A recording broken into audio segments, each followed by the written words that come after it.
I'm Mr. S.K. Singh from J3 Academy online. Today I'm teaching you accountancy of class 12. Here,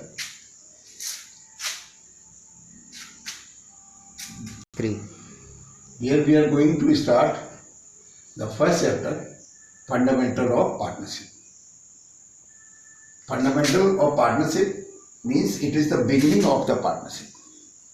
So let us understand the topic properly. In our class 11, we had studied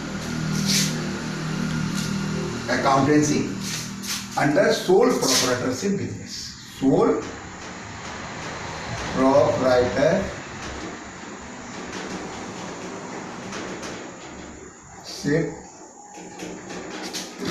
business. Sole proprietorship business means एक ही व्यक्ति सारी capital लेके आता था और business किया करता था। तो उसमें कैपिटल की जितनी आवश्यकता होती थी, छोटे बिजनेस के लिए तो सफिशिएंट कैपिटल होती है। प्रोप्राइटरशिप छोटा बिजनेस तो कर सकता है, but when size of business increases more capital is needed. तो उस समय सोल प्रॉपर्टीशिप बिजनेस जो कर रहा होता है उसके पास कैपिटल सफिशिएंट नहीं हो पाती है और वो बड़ा बिजनेस करना चाहता है। ऐसे केस में जब वो बड़ा बिजनेस करना चाहता है तो कैपिटल कम पड़ जा रही है, तो उस केस में वो फिर दूसरे बिजनेसमैन से कहता है कि हमें कैपिटल की कमी पड़ रही है। तो उस केस में दो या दो से अधिक बिजनेसमैन आपस में एग्रीमेंट करके और बिजनेस स्टार्ट करते हैं। जब दो या दो से अधिक बिजनेसमैन आपस में एग्रीमेंट करके स्टार्ट करते हैं बिजनेस, तो उसी को पार्टनरशिप बिजनेस कहते हैं। पार्टनरशिप बिजनेस में मुख्य रूप से capital contribution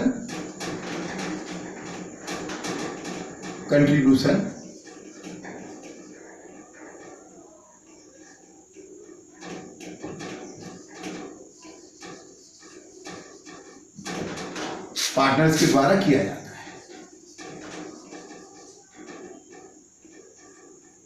capital contribution partners के द्वारा किया जाता है और इस कैपिटल को जितनी आवश्यकता होती है उसके हिसाब से आपस में मिलकर बिजनेस स्टार्ट करते हैं। कंट्रीब्यूशन आपस में होता जरूर है, लेकिन इसके लिए प्रूफ चाहिए। ये प्रूफ जो है अगर नहीं होगा तो बाद में किसी तरह का डिस्प्यूट आपस में हो सकता है। इसी के लिए एक रिटन एग्रीमेंट या ओरली एग्रीमेंट किया जा सकता है। पार्टनरशिप एक्ट 1932 के अनुसार इट इज नॉट नेसेसरी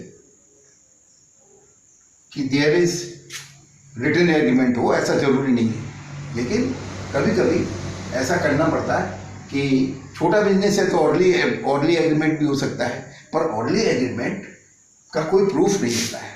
इसीलिए ज़्यादातर केसेस में रिटन एग्रीमेंट इज वैलिड।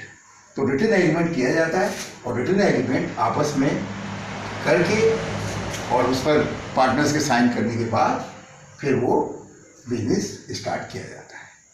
इसमें रिटन एग्रीमेंट का नाम है पार्टनरशिप डीड, और पार्टनरशिप डीड में बहुत सारी कंडीशंस होती हैं। जो भी आपस में एग्रीमेंट होके कंडीशनें निकलती हैं, उन कंडीशंस को उसमें मेंशन किया जाता है और मेंशन करके एक अलग से जो है फॉर्म भरा जाता है और उसमें सारी कंडीशन मेंशन की जाती हैं और उस पार्टनरशिप डीड का रजिस्ट्रेशन कराना जरूरी होता है। रजिस्ट्रेशन रजिस्ट्रार के अंडर में होता है और उसको कराने के बाद ही पार्टनरशिप वाला बिजनेस स्टार्ट किया जाता है। पार्टनरशिप में बिजनेस करने वाले पार्टनर्स ही होते हैं, वही बिजनेस को संभालते हैं, but it is not necessary कि सभी पार्टनर्स बिजनेस करें। The partner who manages the business is called working partner. जो बिजनेस संभालता है उसी को वर्किंग पार्टनर कहते हैं। वर्किंग पार्टनर्स सारे पार्टनर हो सकते हैं, सारे के सारे पार्टनर हो सकते हैं, एक पार्टनर हो सकता है, या तीनों पार्टनर अगर ना हो तो एक मैनेजर को अपॉइंट कर सकते हैं। ये निर्भर डिपेंड करता है आपस के एग्रीमेंट पर। लेकिन वर्किंग पार्टनर होने में ये ऐसा कुछ भी जरूरी नहीं है कि वर्किंग पार्टनर होना जरूरी है। बिना वर्किंग पार्टनर के भी बिजनेस मैनेजर को अपॉइंट करके किया जा सकता है। अब बिजनेस स्टार्ट जब होता है तो बिजनेस में कोई भी अंतर नहीं होता है। जिस तरह से छोटा बिजनेस हो रहा था उसी तरह से बड़ा बिजनेस होता है, केवल उसका साइज बढ़ जाता है। साइज बढ़ जाता है तो एक्टिविटी बढ़ जाती है, एक्टिविटी बढ़ जाती है तो उसमें प्रॉफिट भी ज़्यादा आती है, और जब प्रॉफिट जब ईयर एंड में आती है तो उसको एक डेफिनेट रेशियो के हिसाब से डिवाइड किया जाता है, और वो जो डेफिनेट रेशियो होता है उसको प्रॉफिट शेयरिंग रेशियो कहते हैं। Today I introduce the partnership. केवल मैंने उसको इंट्रोड्यूस किया है। अब नेक्स्ट डे हमारा जो इम्पोर्टेंट डॉक्यूमेंट था जिसको हम पार्टनरशिप एग्रीमेंट कहते हैं, जिसका दूसरा नाम पार्टनरशिप डीड होती है, उसको अच्छी तरह से एक्सप्लेन किया जाएगा। इस लेसन में आपको केवल पार्टनरशिप के का इंट्रोडक्शन कराया गया था। यहाँ पे केवल हमें इतना ही याद रखना है कि पार्टनरशिप बिजनेस में दो या दो से मोर पार्टनर्स होते हैं, और वो लोग आपस में मिलकर एक बिजनेस करते हैं, और उस बिजनेस की प्रॉफिट जो होती है उसको आपस में एग्रीड रेशियो के हिसाब से डिवाइड करते हैं। इस तरह का बिजनेस जो होते हैं उनको हम पार्टनरशिप बिजनेस कहते हैं। That's all for today.